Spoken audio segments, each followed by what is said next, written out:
Hello! Welcome back to Casual Friday, except it's not just Casual Friday. This is Casual Friday Theater. I'm GM Jim. This guy down below me is... I'm Brad Wolf. And I'm Ryan Doyle, Way and this down. is a formal occasion. So we are on the other side of the screen. Exactly. Yeah, I thought I'd switch it up. So what we're going to do here, just a second, is I'm going to hit this play button, and we're going to watch about 45 minutes or so of content that's got classic D&D commercials, new segments, and some other stuff that I sourced all from the internet. It was a big pain in the butt, so I hope you enjoy this. And the volume might get a little up and down. I try to normalize volume stuff, but I didn't want to watch all the way through. I didn't want to spoil my first viewing experience. So it may be a little unpredictable, but here we go. If you have trouble hearing anything, let us know in the chat. We'll do our best to adjust on the fly. You guys ready? Yes. Ready. Here we go.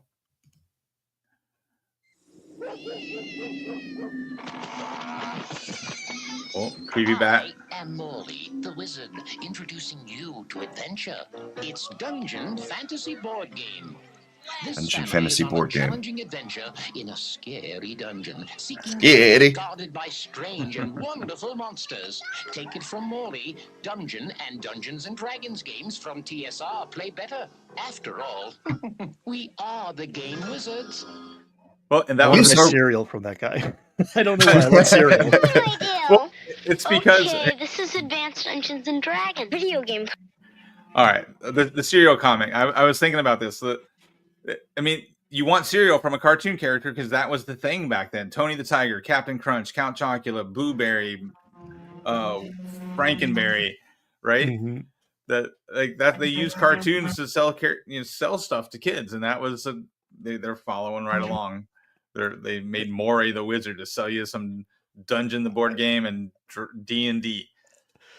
It's like so deep in my brainstem. Like the little Ryan staring up at the glowing cathode ray TV tube, eating cereal on a Saturday morning. It's already happening. All right. All right, go ahead and hit play. Cartridge. You have to buy it separately to play on the Intellivision video game system. Mom and Dad have to hook it up to the TV. What now? That's Elliot from ET. Crown, but it's real easy to get lost. So don't be surprised if the dragon finds you first. Holy cats! You just killed the dragon. I'm sorry, I didn't mean it. Advanced Dungeons & Dragons video game cartridge and Intellivision master component from Mattel Electronics, each sold separately. Oh, better than Sigil. Baldur's Gate 0.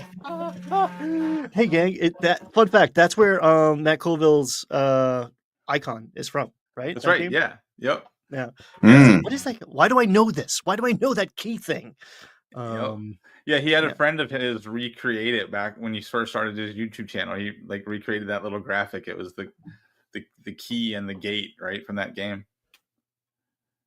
Whoa, The room great. is dimly lit by some lamps that are in the shapes of skulls with little candles burning inside them around the walls. Look at these nerds. The use of fantasy can be a more positive thing than just responding to a film. There's a growing popularity for fantasy role-playing games. Yes, you get a very strong sense of evil coming from Oh dear. coming from this direction over here, running in a line down that way. My cleric, bring me up, the cleric. Okay. He might be handy against evil. Those metal The minis. players around the table have taken on roles of They're so healthy to play with wizard lead. and fighting Lead. dwarf. They face dangers in a dungeon of many chambers, with monsters and perils created and manipulated by the dungeon master. Around the wall are stood these figures. Oh dear. They're perfectly Oh, dear. immobile. It looks like an armory, as such as you see in the Tower of London, with just suits of armour standing around. Oh, they're going to animate. They're going to get attacked by animated armor. Not very quickly. They're moving sort of almost mechanically. Where did you Look find at that this dungeon one? master. Look at that mustache. He's That guy trying to fucks. retreat. He's trying to retreat. They're moving towards him. Where did you find this one, Jim? I don't know. This is great. It's like, man, this is like He's trying to get Critical Role Possibly before he Critical can, Role. Strike a blow as he's I know. retreating. in. Yeah, right. 19. He's hit it. He's hit it. Oh. That one slumps to the ground. Right. And it's Come on, look at that guy. Look at his afro. Yeah, Other- my cleric will come forward with his holy symbol in his hand and command them, in the name of all that's good and just, to return and repent their evil ways. Okay, roll 2 6-sided dice. Repent your evil ways. See, like if the Well, Satanic yes, they Panic all people had fall back. watched this, All those figures retreat and seem to be drawn. They would have away got from horny the for the holy mustache guy and dropped the whole symbol. thing. And they go back to, against Well, the wall. it awakened things within them. That's why they Okay. were uncomfortable with Move it all. towards the door at the end. Seems to be clear of them. We don't really want to go Yeah, through there them. doesn't seem to be very much in this room. No. Well, okay, actually, before you get there, this door bursts open and this figure comes storming through. He doesn't look too pleased at what you've done to his minions. Yeah, we don't look too pleased at him. He's a tall figure in black robes. You can see he's wearing black plate armor. Oh, underneath I know his- that guy. Darth Vader. Darth Vader. Yeah. This is, and there's a little World War II Army guy. What a great campaign. Oh yeah. There's no reaction. Nothing happens. I mean, I still have a Emperor Palpatine miniature in my miniature collection that I still use to this day. Of armor to Nice. get back to Work the with what you walls. got, kids. He says something in a strange You language. cannibalized everything you could back then. We've got it. There's a boom today in Yes. these role-playing fantasy games. It's called the sword and sorcery cult. People are turning themselves into wizards and demons, knights and clerics, and a bewildering variety of mythical figures, and going through medieval adventures equipped with magical powers. He rolled the hell Every out of game that R. needs a dungeon master who must draw up a dungeon, much as the one there, and they populate it. They have ideas, imagination, and it's a game in which you just sort of bring together all bits of ideas and imaginations that you've got from books. And where do you get the And your monsters own from? ones. Well, a lot of monsters are detailed in the rule book, but people tend to make up their own ones to suit their own situations and what they want to get from the game. That was bait. He was asking him, "Where do you get the monsters from?" They're trying. He's trying to get them to spill the beans. We pray to Satan. Ah! Satan. Or sends pitch the store that demons. they're recording Instead in. of saying that the character does so and so, you actually say I and mean it. I go to the door. I listen at the door. And when you are in extreme danger, you feel it and you get scared. And the main appeal of the game really is that it's so much like living in a real fantasy world. It's the nearest thing you can I possibly mean, get. they're putting on A really ties and novel jackets to go is play something D&D. like Dungeons and Dragons. How could anyone Guys. think they're Satanists? Are these people 17 or 44? I can't. No shame. I can't. It was the No. 1980s. They were, Yeah, everyone blended. it's the shoulder pads. I think. But you've still got, it's only a book. It's still only a piece of paper in front of you, whereas this is a lot more realistic. And you can actually die. You personally can actually die in this game. It can release some of your inner tensions. It releases some of the bottled up passions you got inside you. Some of the hatred all of us have inside us. Darth It makes Hatred. it easier to live, Very easier to get on with true. people. Because you get rid of your frustrations that way. Yeah. Instead of going out on the streets and hassling someone, you do it in the game. And no one gets hurt. Well, I think everybody likes to have an adventurous side to them, to ride around the countryside righting wrongs and generally living it up. And it's got much. What'd you say in the last show, Jim? Men don't go to therapy; they play D&D. Well, this guy doesn't have time for therapy. He's too busy crushing puss. Just look at him. Way too busy. Oh. Same appeal as the myths and all the other legends. It's just got that romantic appeal that you can ride free and be a hero. I would game with those guys. Yeah, I'm down. Yeah. I think I have. Dungeons and Dragons action. Oh, I remember this A one. world where adventures never end. You control warriors with battle-matic arms that fight with grim sword. There's no escape Battle from Mac. my evil dungeon. Strongheart. Escape Yeah, is I had that there. one. Strong heart. Yep. Doom, and I had Flame. With battle-matic arms and shield shooters. Once again, good triumphs over evil. For now. For now. Shield Shooter 5e homebrew coming next week from Landlocked Warlocks. Yeah. Advanced Dungeons and Dragons action figures with battle-matic features from LJN. Battlematic features. I love how toy companies came up with all these cool names for stuff. I do not. We need more feel that adjectives. New parents are aware of what's inside the game. In fact, in my presentation, I show many pictures from the inside the books just to show the images of this game. Here we the go. gruesomeness of this game and the occult link to it. Gruesome, occult. Well, I know that when I did my message, and this has happened, I have letter after letter where people took the pieces. Now, there's sixes involved in the pieces of the game, but they take the pieces of the game, they would throw them in the incinerator or the fireplace, and screams would come out because there seemed to be some kind of spiritual forces inhabiting those pieces, and children would drop out of life. They didn't want to study anymore. What are the pieces, for instance? Well, this. Now, I took What are the pieces? I took these plastic figures coated in lead paint and burned them, and heard the voices of children screaming. Hey, bro, that's poison you're inhaling. Come into Kickstarter, demon possessed dice. That's our next. More for that. There you go. That's our next Kickstarter project. Nowadays, people would love that shit. There we My go. dice are possessed. It's the most intelligent of our children. And the pieces include white witches, wizards, necromancers, the clerics, that type of thing. It includes evil wizards. It's a white versus black witchcraft. The good versus evil is white versus black witchcraft. And Anton LaVey, the writer of the Satanist Bible, says there is no such thing as white witchcraft. Well, being a Satan worshiper, he should know. Yeah, he I remember people quoting that Anton LaVey quote all the time in the 80s. 100%. Hmm. Can I ask you, as the editor of the game, what's the economics of the game world now? I think certainly anybody who are into fantasy games, into war games, role-playing games, are now dominating the market.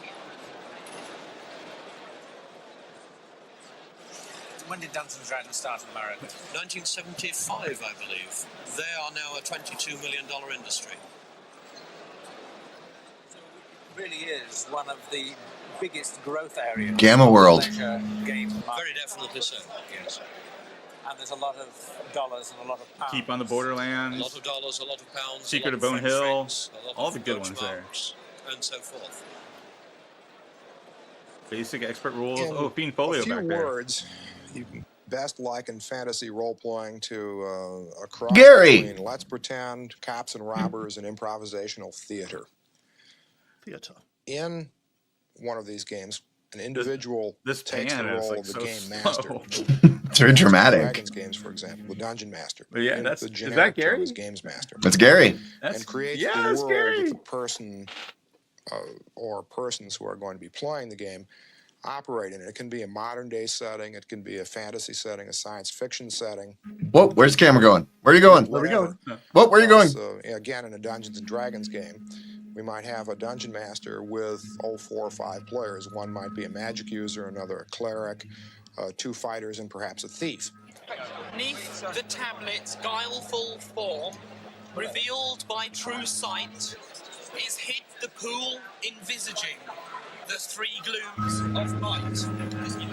Can I ask you how much time you spent preparing your role in this game? Well, I should say, most of the last 2 days. I've been playing it with a few friends who aren't here today because this is a competition, and reading it through myself and working out some other sheets. Look at that, just using a book as a DM screen. It is important that it be fully detailed. So oftentimes, particularly in fantasy games, the milieu must consist of the geology, climatology, everything has to be there, a complete social structure, cultures, religions, and so on, in order to satisfy the players as they experience more and more of the world, because they are in effect experiencing I didn't even see the cigarette. a whole created world of some sort. I think winning is less important than the overall experience. This is, after all, something that challenges the imagination and exercises the mind and creativity in problem solving. And so I guess everyone feels that they win if they survive. Gary talking about verisimilitude there and the power Mm. of imagination meeting the well-constructed game world, right? I While was gonna smoking a jump on it cigarette indoors.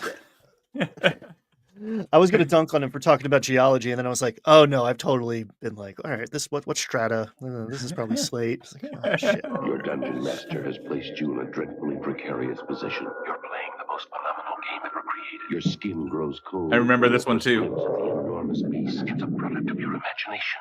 Survival depends on a quick, decisive move. Your choices are limited. Stand and fight, or run. Use your lightning bolt. Victory is yours. Win the treasure. TSR Hobbies, Dungeons and Dragons game. Products of your imagination. That's a good tagline. Products of your imagination. I always like that tagline.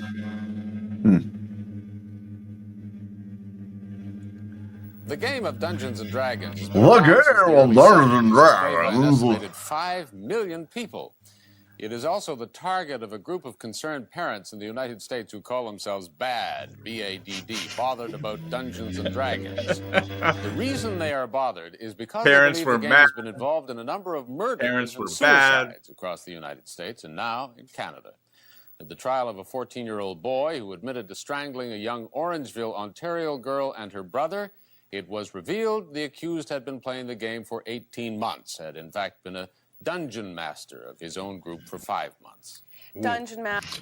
It was also revealed that he'd been drinking milk for 17 years and had been wearing boxer briefs for 4 years, but we don't think either of those are related. The D&D, though, clearly related. Master and Dwarven Sword Master, Hobgoblins, Dwarves, Elves, and Halflings are some of the characters and terms used in this very complicated and controversial game. We'll talk about the controversy in a moment, but first, this report by Carol Jerome, who went to one of the games of the Toronto Dungeons and Dragons Club. It's a fantasy role-playing game, and it's a refined version of the pretend games we all play as kids. The books tell how to play, describing all the kinds of characters the player can be, and the monsters that will be met on each imaginary adventure. Some Sounds players, like fun so these far. boys, like to make up their own fantasy voyages. There's no board or pieces. It's all in the imagination. And you find 6 skeletons on the ground. What do you do? Daniel Green is the dungeon master who guides the play.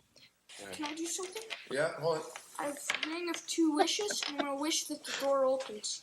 In this game, for example, Oli plays the role of a cavalier named Fallinger Bandrask. Mike is a fighter, and Erwin is a paladin. Okay, we're gonna go the other way. You're gonna go the other way. Okay, let's try the other corridor. Well, okay. The dungeon master takes them through a strange castle this time, and they must respond to each situation he describes according to their characters, Get on all the of whom blues have board. prescribed qualities of strength and wisdom, certain powers and magic. When they encounter dragons and other evils, the battle is decided by an intricate scoring system and by these special dice. Still, Milan, you missed. You see what looks to be a beautiful way to escape. You can just go straight down this corridor and go outside. I'm going to walk out. You're gonna walk out.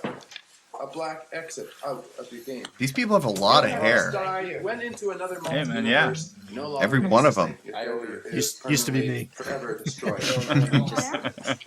I had a mullet back then. It was cool. Just got wiped out. Okay.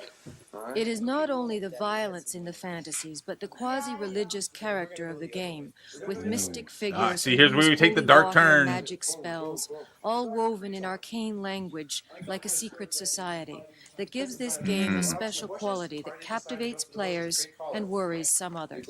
But the boys say it's just a game for them, an exciting voyage of imagination.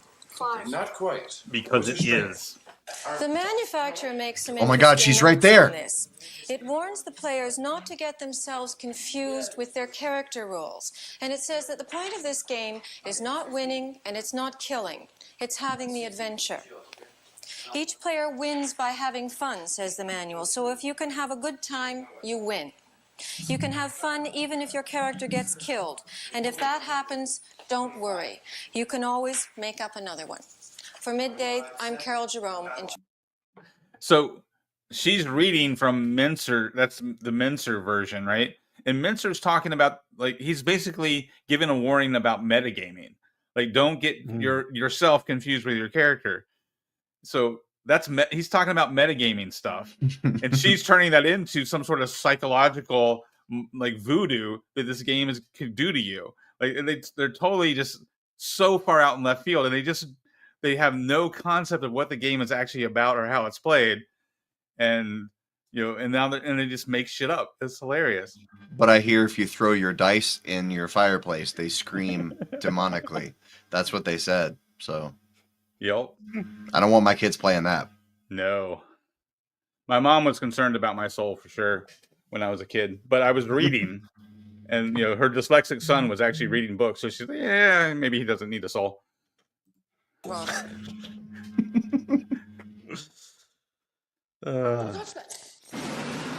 Navigate the maze.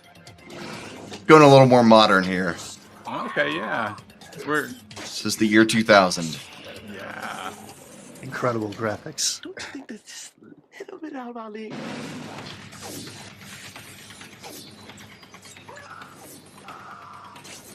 It's hard to believe there was a time when Marlon Wayans was a really hot property in Hollywood.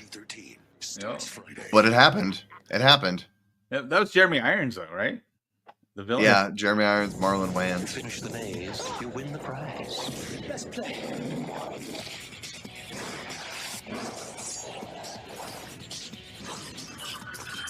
There were so many better movies during the 2000s. Thora Birch. Hot off American Beauty. This movie totally underachieved. You want to play? They made 2 sequels to it just to hold on to the rights. Friday, December 8th. There are 3 of those? I Yeah, did not know that. they made 2 direct-to-DVD sequels. They came to play Whoa. Dungeons and Dragons, and that meant getting down to business. Players they take did. the game seriously. Dungeons do. and Dragons is described as a game of imagination and skill, where players must pass their characters through a make-believe dungeon with imaginary pitfalls, like monsters and magic spells and hidden treasures. The atmosphere is medieval. There are the more advanced players, and there are the newcomers to the game. Go out for monsters and you try and attack them and stuff. It's great. Just cool. It's all in your imagination. Yeah, man. On occasion, the game takes over a person's life. That was the case with a Michigan Oh, State God. student who acted out the game in campus steam tunnels and then disappeared.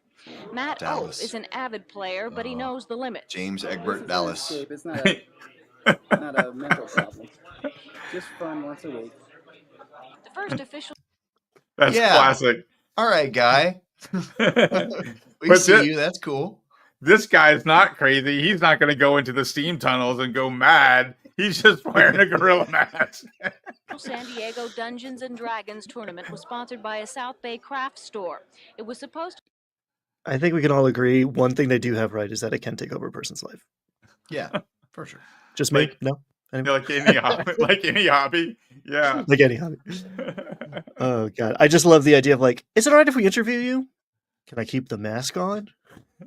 Yes. Oh, okay, then yes. To last 4 or 5 hours, but players were so involved, it wouldn't be surprising if the tournament is still going on. Liz Purcell, News 8, South Bay. Okay, never mind. Okay, so you guys are going.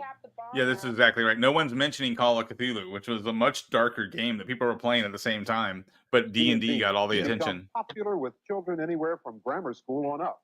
Not so with a lot of adults who think it's been connected to a number of suicides and murders. The idea of the game, which is played by highly imaginative and intelligent kids, is to assume the role of one of the characters. One game can go on for weeks or even months. The problem seems to be that some kids take it more seriously than others, take it a step further, playing a character who brings them They the LARP. power in a game they couldn't possibly get in real life. About 2 months ago, a green eyeball was seen up in the sky. This eyeball was so big it blotted out the sun, okay? These young people are playing Dungeons and Dragons. It's an enormously complicated game in which each player chooses an imaginary character he'll assume. There are Enormously dwarves, complicated. knights, thieves, Yeah, why do they keep gods, saying and that? devils, Everyone keeps pointing magic, that and out. Spells. It's a journey into a land of fantasy through Well, because these adults were picking up the Dungeon Master's Guide, which is full of like Gaxian language and all these math tables and like bell curves about dice and like Gary goes off the rails in the Dungeon Master's Yeah. Guide, giving you the math behind the game. So these adults are picking this Dungeon Master's Guide up and they're like totally mind boggled. Like, how are these? They must be possessed. I can't understand this. How is this 15-year-old understanding this? That's so interesting. Just like the incomprehensible nature of Gygaxian text. That's like this is definitely a cult because there's no way the uninitiated could understand. Exactly. The problem is they didn't realize the kids were ignoring all that shit, and all the kids are doing is like, you roll the d20 to see if it happens. Boom, go. What do you do next? Imaginative, creative children are doing math and reading kill your books. enemies before they kill you, all in a quest for wealth and power. The dungeon master orchestrates and First you referees the get the game, dungeon, creating then scenarios you both get their complicated power. and terrifying. There is no board, only the dice. I've never seen dice like these. All different sides. What, 6 sided. what's the point in that? They're for different things. The 4-sided is used mainly for damage from a dagger and dart, and magic users' hit points. Hit points is the damage that you can take before you die. There are those And who this are D12 is for talking directly to Satan. Vulnerable kids could do harm, And there if you is throw it in the evidence that fire, seems to support that view. Timothy Grice, 21, shotgun suicide. The detective report noted D&D became a reality. Irving Bink Pulling, 16, an avid D&D player, a suicide. Daniel and Stephen Irwin, 16 and 12, a murder and a suicide. The police said they were obsessed with the game. James Allen Kirby, 14 years old, charged with killing his junior high school principal and wounding I wonder if 3 there's a other correlation between the Police decline are of blaming lead-based D&D. minis and Jeffrey people Jacobin, unaliving 14. themselves in the hobby. Stephen Loyacano, 16. Michael Dempsey, 17. And the this is just lazy detective work. This is what it is. It's lazy cops. This is stuff that teenagers go through. Like, I mean, it's terrible and tragic. People died, right? But like, that happens. People, unalive themselves. People do stupid shit. But like, there's no correlation to the D&D game, and it's just lazy cops. Oh, it must be the game. list goes on. The company that makes the Dungeons and Dragons material is TSR Incorporated of Lake Geneva, Wisconsin. They estimate there are 3 to 4 million kids who play the game. Last year, they grossed nearly $30 million, with Dungeons and Dragons books and paraphernalia accounting for most of those sales. Gary Gygax owns the company and invented the game. Dieter Sturm is the head of public relations. Where did all that money go, TSR? Been documented where there is some connection between D&D. Not saying that D&D is the cause of the death. Paraphernalia from the game has been found at the scene of the death. Notes, suicide notes referring to the game have been found. And all of these people, in a dozen or so cases, have been... Look how mad Gary is. It's like, this bullshit every single interview. We see no connection for the fact that right now there's some 3 to 4 million players of the game actively throughout the United States. Right at this particular time, 1985, teenage suicide is epidemic across the country, with some 5,000 kids a year now taking their lives. I think that to say that because that child played Dungeons & Dragons, who's to say that that child does not watch television, does not participate in high school sports, or what per se? I have Wear yet boxers. to see one bit of valid clinical evidence to show that this has been anything more than coincidental with a disturbed child. You can just hear how tired he is in his voice, right? The next time somebody is stunting on some keep your politics out of my game rant, remind them that this happened. Remind them that they tried to stop the game for obscure political, cultural reasons. And that kind of never has gone away in some places. And now also because of politics, everything costs 3 times as much. So it's been here the whole time, guys. Suicide with one connecting factor in each of them. Wouldn't you question it? And that's all people do. I would certainly do it in a scientific manner, and this is as unscientific as you can get. It's nothing but a witch hunt. But the families who have suffered the loss of a loved one would disagree. Pat and Lee Pulling and their 12-year-old daughter, Melissa.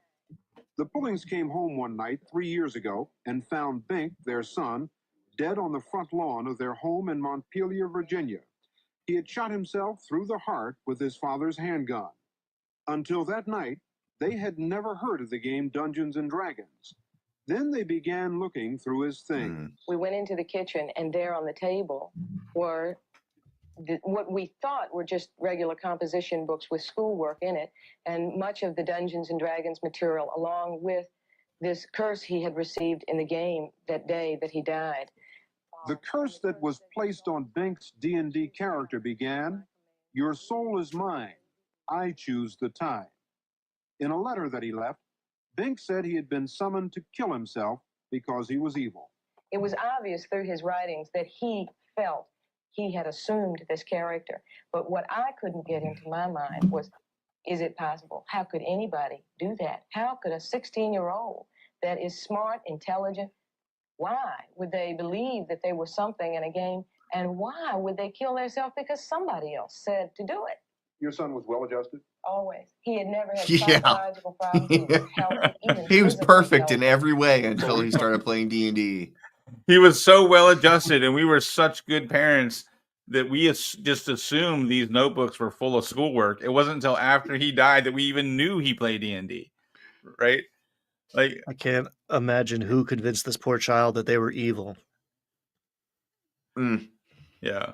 It wasn't the parents, though. There's been numerous parents who say that the child's had no problems and such. Very conclusively, we go back to details of reports of classmates, of teachers, of friends and such, who very much kind of show that the youngster didn't fit in. Cut to Gary Gygax going, He had outside problems and generally problems with his family. We know that in the case of Dungeons and Dragons, upwards of 3 million kids play the game with no apparent serious consequence. That for them, it exercises the imagination and is... we're going to ignore that data But there are because those it doesn't who are suit our afraid that purposes. impressionable, vulnerable kids could be harmed by it. Dr. Thomas Radecki is a psychiatrist who teaches at the University of Illinois Medical School and who is chairman of the National Coalition on Television Violence. He has been studying the game for several years. I'm sure he's going to be says cool. There are 28 deaths related to Dungeons and Dragons in the last 5 years. In some of those, it was clearly the decisive element. In other ones, it was just a major element in the thinking of the people at the time they committed suicide or murder. It's not coincidence, not when you have careful documentation, you have careful notes, you have eyewitnesses. For instance, one case, the parents saw their child summon Dungeons and Dragons demons into his room before he killed himself. Another case, my goodness. The kid thought he had the ability to astral travel coming from the Dungeons and Dragons game, that he could leave his body and come back. And he had rigged it up just according to the rule book so he could do it. He was surrounded by his materials and put a bullet in his head so he could leave his body, and he's never come back. This is... Also, he has been getting into LSD, but we don't think that's related. We think that's some kind of separate issue. Make-believe. Also, we left all these guns laying around. There's no violence there. I mean, to use an analogy with another game, who is bankrupted by losing a game of Monopoly? Nobody is, because the money is make-believe, the property is make-believe, and the bankruptcy is make-believe. It is not like Monopoly. There is no board. It is role-playing, which is typically used for behavior modification. If you are using behavior modification and you are doing violent roles and you're doing negative roles continuously, these children not only begin to have violent dreams or violent thoughts or negative, depressing type things, they become very much a part of this character. Your role. If you were a parent who knew so much about behavior modification, why weren't you getting your kid help? Why was your kid depressed and you didn't know he was playing D&D? Those two things tell me that you weren't really paying attention to your kid. But you're not. Now you're an expert on behavior modification. Playing, you're rehearsing, you're developing the character hour after hour, day after day. We're really talking about intense involvement in a very serious form of violence. The important thing to remember I was so violent is as a kid, and it was all because of D&D. I'm telling you. Evil character. The rules tell you your evil character is allowed in the scope of the rules to murder people and to rape and plunder. If you're playing a good character, you're the defender of the people. you try to stop the people from raping and plundering. Yeah. But it's just your character that does it on the sheet of paper. When the game is over, the game does not tell you to go out and rape and plunder. But for some kids, it's not as simple as that. Melissa claimed that D&D had become more than just a game for her brother Bink. Someone threatened you? Yes. My brother threatened to kill me one time. Siblings don't fight, though. Siblings don't say We mean shit found to out each later other. that he had threatened to kill her if she told us that he was playing the game. She knew it, and she was actually scared for her life. After her son's death, Pat Pulling thoroughly investigated the game. She felt so strongly that it was responsible for her son's death that she formed a network of concerned people to warn others about the dangerous aspects of the game. Now she Because has a of her hobby, involvement and we're with happy for her. D&D, Mrs. God. Pulling is often consulted by police departments. Oh, thank God that one's over. I mean, just to be a voice of reason here, like these people are clearly grieving. They lost their son, and like it's tragic. It's terrible, but like we all know logically they're grasping at straws to make a connection to D&D. So yeah, we sound pretty glib about this kid that lost his life, but like it was absurd at the time, and it was just fitting the political narrative. You know, there were politics involved in trying to shut down rock music and put labels on rock music and trying to stop kids from watching violence on TV. Like there were concerned moms about everything, and the political party latched onto that agenda and used it to get elected. And the Cold War ended, and they doubled military spending, and they were like, "Why all this violence?" And and when the news had to find something to talk about on slow news days, D&D. Well, they said 5,000 kids took their lives in 5,000 kids a year. And they had said in that year there were 28 deaths that they could associate with D&D. That's not even 0.1%. Yeah. So it's just ridiculous. Not even 0.1%. Yeah. Survival depends on a quick I remember this one too. Oh, this is the same one. Oh yeah, I think this was on here earlier. It's like a different cut of the same commercial. TSR Hobbies, Dungeons and Dragons game. Yeah, it's just a shorter version of the same one. Involvement with D&D, Mrs. Pulling is often consulted by police departments around the country. Last November, in this deserted area outside the small town of Lafayette, Colorado, two brothers, Daniel and Stephen Irwin, 16 and 12 years old, were found dead. It That's was just a down the murder street. suicide. The story was widely covered by newspapers and television, as was the fact that the police said the deaths were caused by the boys' obsession with the game Dungeons and Dragons. Officer Greg Corey was assigned to the case when the boys were first reported missing. He learned that they used to come to this railroad trestle to play the game. Both boys were here when you came? Yes, both boys were intertwined, their legs intertwined down in this area. The older boy in this area here, the younger boy. Sorry, double here crit with fail. the I .22 caliber gun next to his didn't head. screen like everything. I just Where the gun sampled a was few found seconds here and was there. just to the right of his We can skip head, forward. as being a blame or cause. But Mrs. Pulling had received a letter from the police chief in Lafayette in which he said that it was his fear of a lawsuit that made him back off. Yes, he sent me a letter. The letter to Mrs. Pulling from the chief of police said in part, "I sincerely hope you will understand what has happened and will forgive me. I do not feel very good about myself." Let's skip forward. Person, Oh, here's more Gary. But in the light of what some people would consider to be strong evidence, don't you really think that you have to rethink your position about the game and at least make known the potential for abuse of the game? Well, it's not strong evidence. I again have to go back and say there's no link that this is exciting. Some people believe there is strong evidence that the world is flat. It doesn't mean anything. Perhaps in the minds of those people who are looking desperately for any other cause than perhaps their own failure as a parent. for their child's death. Mic And drop. further, anything can be abused. Are we going to try to go around and say, this chair could be used by a violent person to strike another person. Therefore, it should have a warning label on it saying, caution, this can be used to assault you with. We would like an impartial inquiry by the Consumer Product Safety Commission to actually look into these deaths, to call the police, call the detectives forward, bring forth the evidence, bring the parents in, look at this. Let's have an inquiry, an open public inquiry, and let's find out the truth. This Friday, the town of Putnam, Connecticut will hold a town meeting to discuss whether Dungeons and Dragons should continue to be played in their schools. The suicide of a 13-year-old Putnam boy has once again fanned the controversy. 60 minutes. It'd be a downer, On the 60 phone, minutes. We asked 2 college students to call. My name is Sarah. To Sarah Maxa, he identified himself as Tom Rudecki. to Rebecca He Howland. said he was a doctor, and I said, what kind? And he said he was a psychiatrist. I think this But is... Dr. Rudecki does not tell the prospective Yeah, that's completely in California. Okay. CBS News to say they were disconnecting their phones and going out of business. Sorry, I don't know what that was. Illinois, I'm Anthony Mason for Eye on Some America. attached news segment. That's what happens when you watch TV back in the day. This like stuff would happen and be like, oh, Dragon. I'll never see that again. So said the writing on the medieval sailors' charts. But those dragons and other creatures hold fascination for some modern-day adventurers.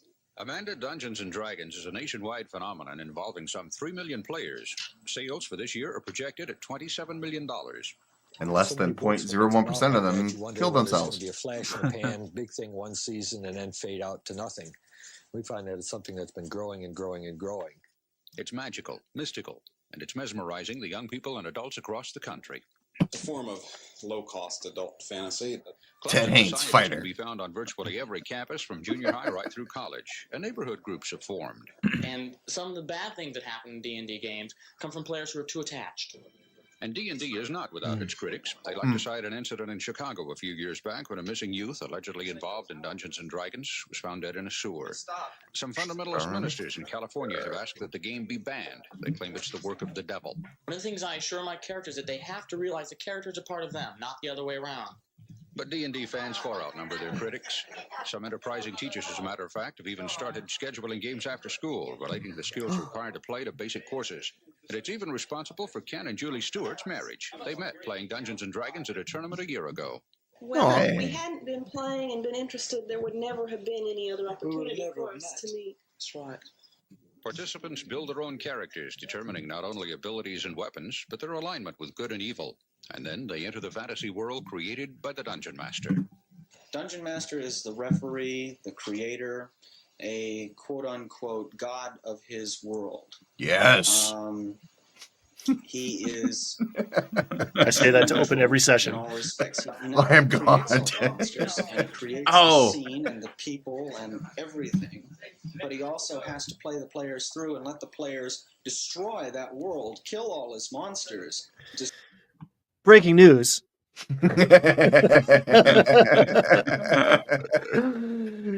You're John, telling me that research. guy was less than ethical? Really? Yeah, he was. I saw he was on the next news story. They brought the same doctor in. And yeah, John did some homework. And wow, I can't believe it. Couldn't have happened to a creepier guy. See, one thing you have to understand, if you grew up in the internet era, when we didn't have the internet, if you wanted to get famous, you had to go on TV to do it. So you needed like a reason to get on the news shows. And so people would go on news shows and say bullcrap because they knew that would get them on TV. But now we have the Unlike internet, so you today. don't have to worry about that. Unlike today, you can just go on the internet and say whatever you want. And so that keeps those people happier. Anyway, continuing on. Destroy all that work that he went to have the players have a good time, and thus the Dungeon Master has a good time. He derives a little pleasure from seeing the people go through and live the world that he's created. So come along with us now as we enter the minds and fantasies of this group of Dungeons and Dragons players who've allowed us to trespass into their world. Into their world. So come along with us as we trespass into their world. Those dice are cool. Okay, people, we've got our party together. I think it's about time you introduce each other to each other. I think the fighter and the thief start out together, if I'm not mistaken. Okay, well, my character is Red Hawk of Tannerlorn, and he's fairly tall, sinewy build, wearing a bearskin vest and a headband, and he is carrying a longbow and a quiver. The base triangular? He's a quiet demeanor, but carries a That's a long square. sword. My character is Morlock of Withmire. He is an elven thief, 6 feet tall. He is carrying a very nice brown curved bow. He has long silver hair and a patch over his left eye. My character is Garth of Samir. He's a ranger of medium height, muscular looking, carrying a short sword. My character is Kadai of the Magic Realm. She's a magic user, enchantress, human. She's medium height, slender, with full blonde hair and violet blue eyes. She's wearing a flowing white gown and headdress and a green cape and carries a magical staff. Okay, your characters find themselves in a beautiful forest, dappled by sunlight. You can see very well. It's not very dense. In fact, it's rolling hills, and it leads down to a small creek, which is principally dried up. There are paths everywhere, which you know will lead you to what you seek. The gem of the enchanter. Now, the gem is guarded by many strange creatures. You know that you're going to run into them. This one is not going to be easy. You're all going to have to be extremely careful and try to stay alive. Do you guys like the around the couch D&D? I don't like it. I like it at a table. You fighter and you thief suddenly. Yeah, I prefer the table too. Whoa, I was not ready for this. Cut. Oh, okay. So I'm going to mute that now. Gem of the Enchanter. Because I have seen this part. From here, the next 10 minutes is just actually LARP. I love it. Yeah, I'll turn the music back on a little bit. We could watch some of it, but there's nothing happens. It's people walking through the woods for 10 minutes. Children are reading books and exercising in nature tonight at 11. Well, what's amazing about this is these are the people who are playing D&D, right? So the news crew came to them and were like, "We want to do a segment on you." And so they were probably like, "Could you give us some money for props?" Smart kids. So they've got, that's a combat happening. But yeah, I found the Wikipedia page on that Thomas Radecki guy, the doctor. It literally says that he lost his license and went to prison because he was trading opioids in exchange for sex with his patients. Oh, groundbreaking. Yeah. I don't think you're supposed to do that. I'm not a doctor, but that doesn't sound right. That is not ethical. Yeah, so the guy clearly had some issues and was trying to get attention by going on TV bashing D&D. I have a theory that they recorded the kids playing like Theater of the Mind. Or, again, they could have been 40 years old. The two of them were married already, so I don't know. But to answer your question, I do like Couch D&D because I like Theater of the Mind, but like 5th edition does not support it past level 1. Like you need a table. I think that they sat down, recorded them playing D&D, were like prepared for like a demon to erupt in that living room or something, and they're like, "Oh, this is all it is? No, we can't do that. We got to go shoot some B-roll in the woods." And the kids are like, "Yeah." Yeah, the segment producer's like, "Yeah, I've been here for an hour and there's no demon. They're just really doing math, sitting around a table doing math. Really, you want me to stay? Okay, I'll stay."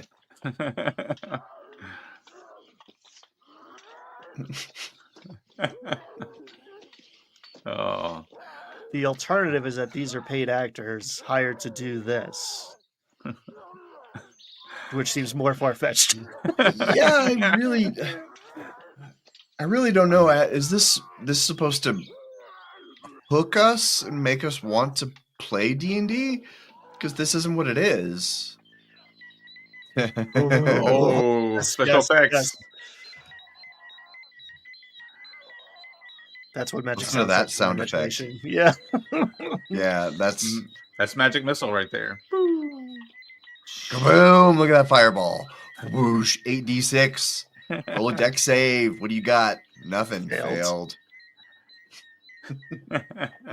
I will. If you saw this and you were like, "Hell yeah, I want to play some D&D," and then went and played D&D, you'd be so confused and disappointed. But just to kind of speak to the zeitgeist of the times, like parent groups were up in arms about everything. And one of the best clips from that era, you can Google Dee Snider before Congress, the lead singer of Twisted Sister, walks in before Congress this was before they started putting labels on music, and this congressional committee was interviewing all these different rock stars, Frank Zappa, I was going to say the Zappa testimony is great. Yeah. John Denver, and you can actually see like Dee Snider's testimony is the greatest. He just goes in there and just talks just plain straightforward, no nonsense, and really puts the senators in their place with his responses to their questions. And you know who it was sitting on that committee as one of the concerned parents was Tipper Gore, Al Gore's wife. Mm-hmm. You actually see her in that clip. But, she's the reason those stickers were on your CDs. Yeah. 90s babies, 90s kids. Yeah. Well, I think maybe we should wrap it up because there isn't really anything interesting. I did watch like the last 10 minutes of this because I was like, surely it can't be this boring the whole time. But really nothing happens. And these are definitely actors because that attractive blonde woman was not at the table sitting when they were playing before. Hey gang, this was a blast. We made a game. It's coming soon. It's more fun. It's slightly more fun than walking through the forest. We did the Universal D8 rolling engine, or You Dare. You Dare is coming soon, and we're gonna let you know all about it when it is out. Double Crit Phil, Wizard War Tribes, everyone else who joined us, Allison, everybody who joined us today, thank you so much. We've really enjoyed this. I'd like to do this again, but I don't really want to put out the effort to source all the clips because that was a pain in the butt. So, if one of you out there would like to do this and just send it to us, we'd be happy to do this again. If there's one way we can reduce the amount of effort required to do this, we would be happy to do it again. Can we just watch the movie? Yeah, we're gonna get canceled. We're gonna get taken off of YouTube, but it might be worth it. I mean, we do the 1990 movie. Like, does anybody care about the copyright on that thing? Oh my God! Wait a minute. Hold on. Is that an orc? Who is that guy? What's happening? It's picking up. Guys. Hold on. There's a purple guy. I don't really know, and she's just over it. Yeah.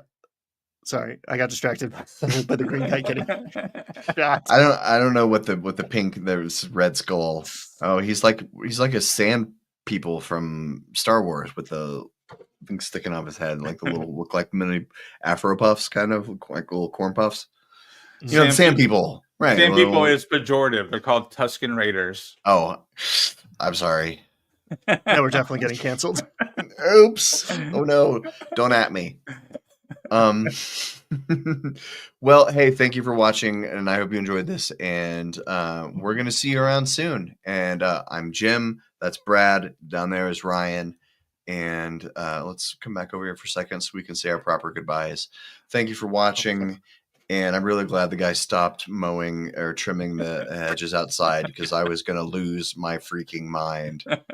I'm sorry if you heard it on the stream. Anyway, that's all for us. Thanks. Have a great weekend, and we'll see you soon.